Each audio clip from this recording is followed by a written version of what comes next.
there's something you may experience as an off-gridder, especially if you've got a smaller solar system and an inverter that's not huge, might be all right size but not massive, and that is, you might have someone come over to stay, mother-in-law, your mother, some yuppie or teenage girl who either hasn't listened to what you said or did but didn't understand it.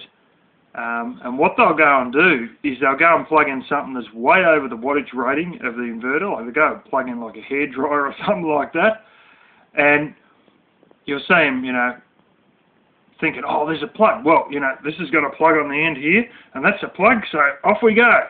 Bang, whack it in, and you'll tell them, now don't go using that hairdryer, or the system will go out and they'll be thinking, no, but I want to use it. I want to use it anyway.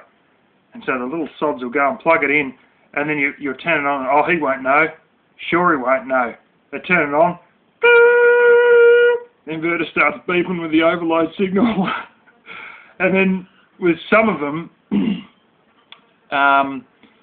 with the better ones, you'll be able to turn the hairdryer off and give it like 10 seconds, and it'll stop beeping, and then it'll reset itself.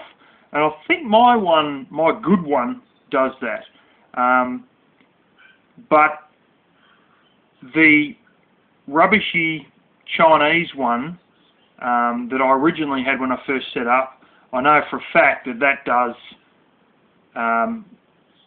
what a lot of rubbishy Chinese ones do, and that is the alarm goes on, it starts beeping, and it doesn't matter if you turn off the appliance, it doesn't matter what you do, it just won't shut up until you go and turn the inverter itself off, the switch on the inverter, turn that off, and then you turn it back on, which can be a bit annoying, because then you've got to go out to where your inverter is, or go to the room that your inverter is and maybe open a cover or whatever, and get to your inverter and turn it off and then turn it back on again, as opposed to just stand there and wait for 10 seconds, and then when it shuts up, boom, boom, or the lights come back on, and then you can, go back to normal without having to go running around trying to get back to the inverter to switch it off and then back on again.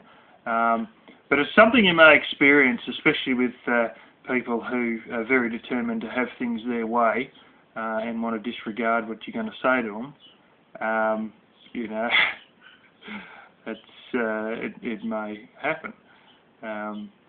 But it may cause a few red faces, and they may be rather annoyed with you telling them initially and ignore it, and then have a bit of a red face when you catch them in the act with a hairdryer in their hand after the inverter started squealing.